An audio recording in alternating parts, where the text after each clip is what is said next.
Welcome to the stitch along. This is week number 2 of the Check Please blanket. Your panel today will be the same size of your first panel that you had, and it is a total of 15 inches wide by 50 inches long. You're going to have a lot of tail ends with this, and you'll have tail ends on both sides of your work. I don't want you to fasten off those tail ends. We're going to use those to our advantage to be able to attach it to the panels that are right beside us. So we're going to be using those, but the other 2 panels that you will do, you will literally weave in those tails of those and just use these. So it's a neat concept. In order to get going, we are going to be doing the waterfall stitch, and I'll tell you a little bit more. In looking at the crochet diagrams, we're going to do rows number 1 and 2, and it will look like this with these spaces that are here with these chain 5 spaces. Once you do, then row number 3, you're going to grab the next color that will be in play, and you're going to single crochet across the tops of the double crochet, and you're going to do a waterfall double crochet that's down. Okay, so it has a single crochet top, but it's going to come on down, and you're going to come on down and pick those up as you go. Then you're going to notice is that, do you see that there is slip stitches on the same size? Once it's over here, you're just going to end the yarn, so you'll leave a long tail, and you'll begin again over here with the same color, chain up 3, and then create those spaces like we did before. And you'll do 2 rows just like that. Then you're going to carry on the journey, and you'll bring back the same color that you were playing with originally. You'll single crochets along the top, and you'll do the waterfall double crochet that is coming down and will connect to the other ones, and therefore singles on top of these doubles, and then waterfall again. When you're at the end of the row, you'll finish off and then restart that same color right here on number 7 and 8. So you're going to notice is that it's a nice easy repeating stitch work. So the last stitch row that you will have, it has to have a finishing so that you don't end up with gaps right at the end. So row number 9 that you see here is the finishing technique so that you end up with a solid edge. So your first color that you'll start with will be black. I'm just going to use the raspberry here because I know that you can't see black very clearly to see where all the stitches go here on tutorial format. So you're going to begin, and you want a chain of 47. I'm going to do a smaller swatch with you. It will still be the same. It'll just be just not as wide. So I want you to chain 47. So 1, 2, 3, 4, 5. Go all the way to 47 and meet me back here in just a moment. Once you have your 47 done, you are going to go 4th chain from the hook. So just count it back. So 1, 2, 3, and go 4th. And I usually get the back hump of a chain, and I'm going to double crochet. So the chain that I just jumped over and this one, that counts as 2 double crochets in a row. And you're going to double crochet on the chain a total of 3 more times. So once, twice, and 3 times. So you have a total count of 5 double crochets. You're now going to chain 5. So 1, 2, 3, 4, 5, and skip 5 chain. So 1, 2, 3, 4, 5, and go and double crochet the 6th one. Starting is always fiddly when it comes to crochet, but you know what, that's part of the journey, right? So now that you skipped 5, you've double crocheted in the next one, and so then there should be 5 double crochets in a row. So this is considered number 2, 3, 4, and 5. And so you're going to repeat the same steps over and over on your project. So you'll chain 5. So 1, 2, 3, 4, 5. And then how many are you going to skip? You're going to skip a total of 5 and go to the 6th. And then once you get near to the end of it, you are just going to just double crochet your final 5. And that would be row number 1. So put me on pause and get that done, and we'll start row number 2 in just a few moments from now.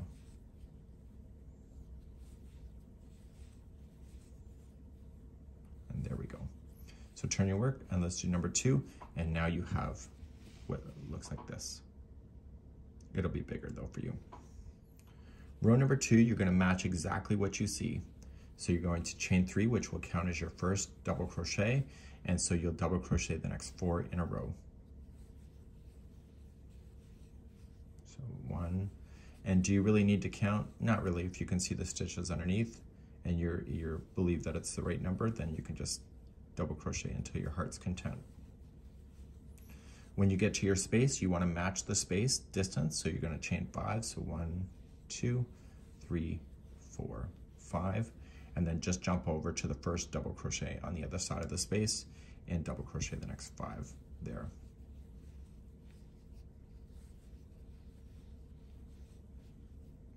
And that's all you need to do for this row number 2. And when you hit a space again, just chain your 5, jump on over, and chain 5 to jump, and then just go right into the end. So we'll do that together. Where new crocheters go wrong is that they don't identify the turning chain as a legitimate stitch. So I want to just make sure that you know that there is a 5 here at the end and where to stick your hook on the last stitch. So that turning chain always looks a little weird, right? So you want to go, and when you double crochet, you don't want to go into a space. You want to go right into the chain work itself to make that go up. And that was row number 2. And what we need to do at this point is that we need to end the color. So I'm going to have you snip the color, leave it a little bit longer than you normally would so that you can use it to sew together to the next panel, and then just pull through and lock it. And then turn your work, and we're going to begin row number 3 with another color. Let's do row number 3. Again, I'm just substituting the colors. So this would be a technically white, so this would be black, and then the other one's off white. So I'm going to start off, and I'm going to start with a longer tail than I normally would keep because I may want to use that to sew to its neighbor. And I'm just going to stick it in the top of the first stitch of the 5, and I'm just going to yarn over and pull it through. Chain 1 and get this strand to be out of the way on the outside and single crochet in the first stitch. So in the tops of these double crochets, you were just going to single crochet. So there's going to be a total of 5 in a row. So the first one plus the next 4 equals 5.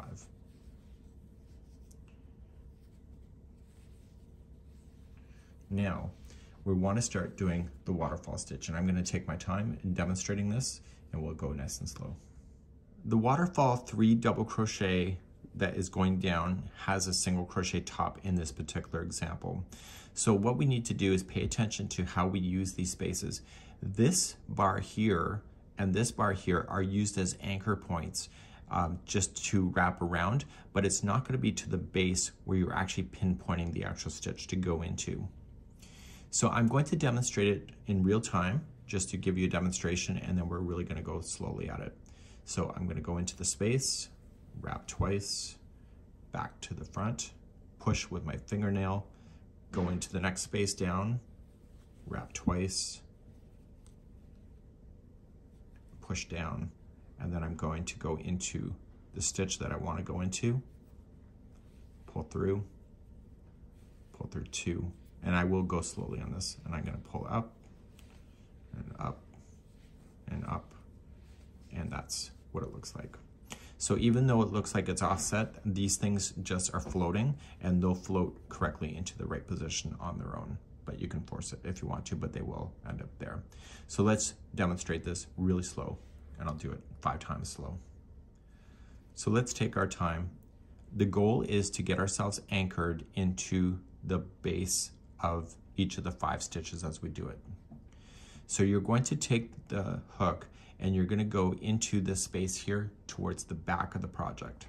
So just stick your hook in the space and on the back side of the project. I need you to wrap it around that hook 2 times. So once and twice. Bring it back through that space to the front of the project.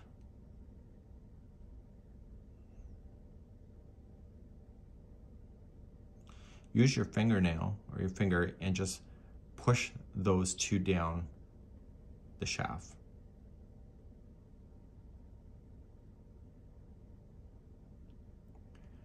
Take the hook and go into the next space down and take it towards the back again. So right into the space and onto the back. How many times are you going to wrap it? It's going to be wrapping twice.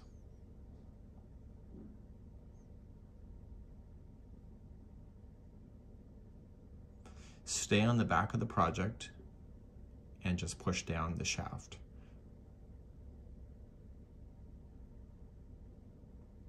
Use this finger here to stabilize, and you're going to look for the first stitch that's in a row on the back. Okay, so if you look at it from here, you want this one here. So you're going to go right into the actual stitch. I'm going to go into the back hump of that. And I'm just going to go in.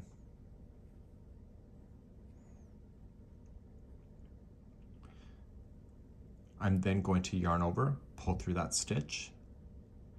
And now everything is in twos all the way back to the top. But the way that these bars are working, that's the thing that you got to pay attention to the most. So you're going to yarn over and pull through the first 2 loops. You're going to yarn over, pull through the next 2 loops, but you're also going to pull beyond the bar here so it falls off the needle or off the hook. So yarn over, pull through the 2, and also beyond that bar, and let that fall out. And when this goes up, it's going to lock the stitch around that bar. So yarn over, pull through 2, yarn over, pull through 2, and then beyond the bar.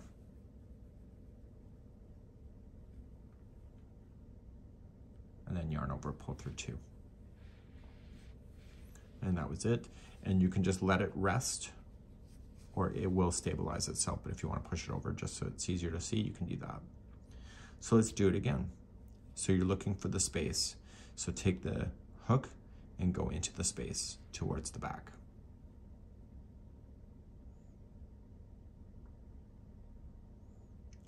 Yarn over 2 times. So once and twice.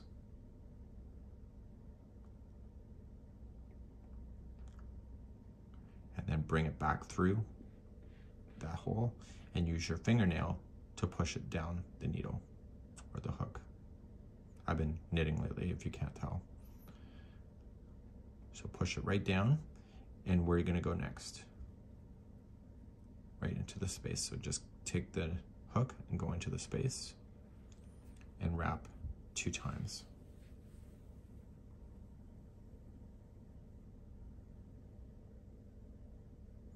Stay on the back, and you're going to get the next stitch that's in a row. I can see it right there, and you are going to slip it into that stitch.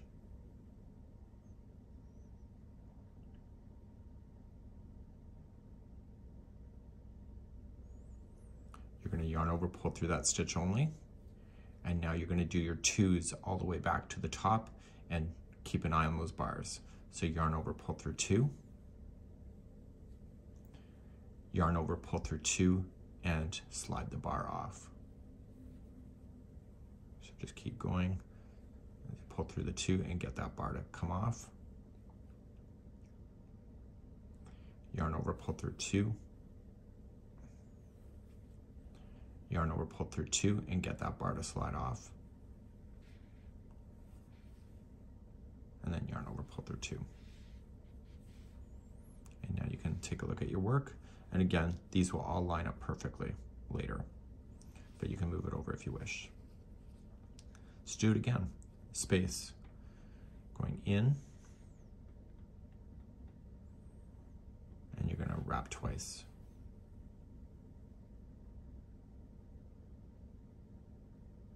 You're gonna bring it back to the front, fingernail it down,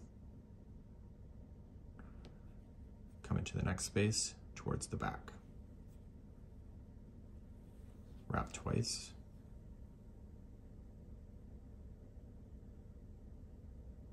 And go for the next stitch.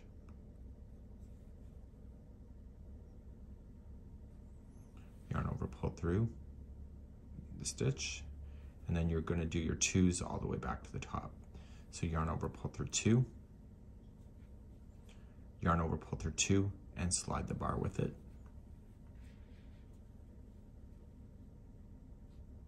yarn over, pull through 2, yarn over, pull through 2 and the bar, yarn over, pull through 2. That was the number 3 one. So you see how it's filling stuff in, and now we're going to do it again. So there's 5 in a row. So going into the space, wrap twice, pull through the front, fingernail it down. Next space down, wrap twice, and go for the next stitch.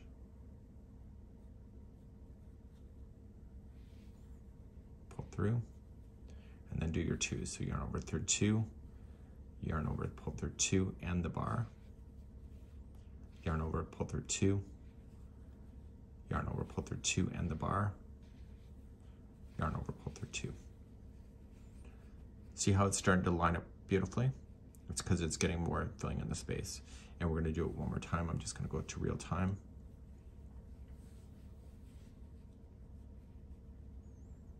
If you can access it without turning it over, you don't have to turn it over, but it's just easier to look at. So yarn over, pull through 2, 2 plus the bar, 2, 2 plus the bar, and then 2. And there is the 5 that are filled in, and then you're going to move to your double crochets, so then you'll just single crochet across the top. So what I want you to do is every time there's space going down, fill it in with the waterfall stitch that I just showed you on the tops of the double crochets. Just put in single crochets, and I'll meet you at the end of the line in just a moment. This is row number 3. So I'm coming up all the way to the end, and I'm just going to go into that chain here and just into the chain itself. Now this is going to be the end of this coloring here at this moment. You need to just trim an extra long tail, okay, just enough to put it through a tapestry needle. And you don't want to turn the project. You want to go back to the original here on this side and start row number 4 and 5 from this side. So let's begin number 4. So let's start row number 4.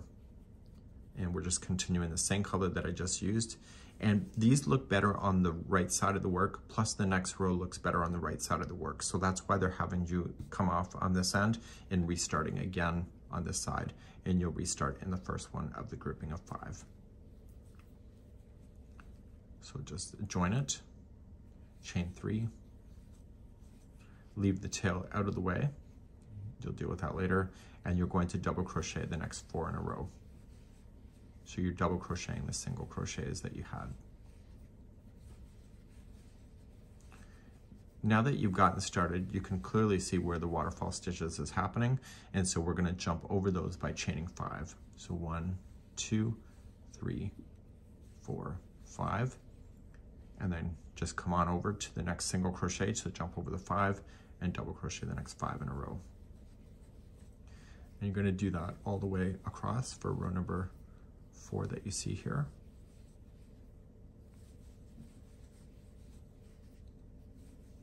So the reason why there's a repeat of so many rows is that there's 2 colors in play, so they have to itemize that out for you.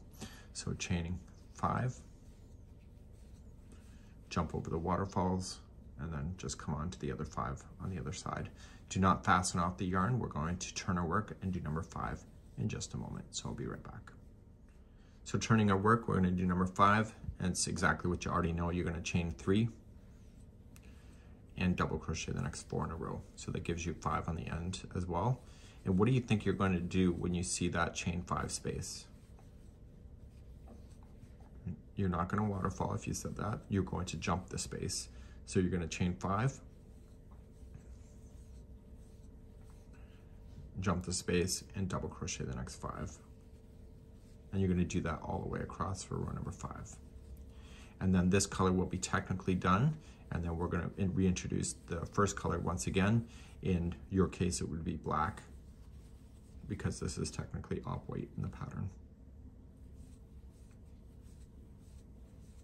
Okay, and you'll go all the way across, and then you'll finish your final 5 in the end. And again, watch that turning chain or that beginning chain that you had, and make sure you go right into the top of that chain. Okay, so just look for the grouping of 5. It's an easy count. And then you're going to fasten this yarn off. So again, a longer tail. Just pull it through to lock it. Turn your work, and we're going to begin number 6. So row number 6, we're going to carry on in the pattern. We're going to change it back to the original color, and you're going to join it to the first one. Chain 1 and single crochet the first 5 in a row. Leave that long tail out so you can use it to sew later if you need to. And then what do you think you're going to do with those chain 5 spaces? Yeah, you probably said it already. It's the waterfall stitch. So I'll just demonstrate it in real time because we've already gone through it slow. So just go on down. It feels like a slow process, but you're doing 3 rows at one time with just 1 stitch. So when you get to the end, you realize how much work you've really done just within each stitch work itself. And so now you're coming down and doing your waterfall stitch. So you do all 5 of those. You're coming to the top of the stitches. You can clearly see what the tops of the stitches are now versus the chain that you were in originally. So you can see you're just going to go into the next one. And if you want to turn it over, if it's easier, you do that. Okay, and so you'll do all 5 just like that. You'll single crochet in the tops of the double crochets, waterfall downs, and then single all the way to the end. So we'll meet you at the end of this in just a moment. So I'm coming up all the way across with this color, and I want to end the color on this side. So don't forget, you have to do that every time you're just crossing for the first time with that color. You see how it kind of looks a little offline? I wanted to leave that on purpose for you. That stuff kind of will realign itself. You'll notice that in the future. And when you go to block and do final touches, kind of just pull things and things will just naturally work itself out. So don't worry about that stuff yet. So we're going to go back to the first one here, and we're going to start our next row. So that was number 6. So 7 and 8 is with the same color you just used. And again, leaving a longer tail so that you can use that to sew. And so then number 7, you're going to begin in the first single. So just join, chain 3, which is your first double crochet, and then you're going to double crochet the next 4 in a row. So get that out of the way. So you have a total count of 5 again on the ends.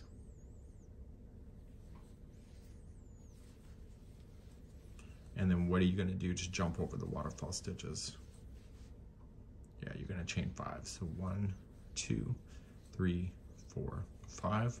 Jump on over, come over to the next single crochet, and just do the next 5 in a row, and you'll do this all the way across. So at the end of row number 7, just turn your work, and you're going to start again. So chain up 3, and double crochet the next 4, so you have a total of 5 in the end.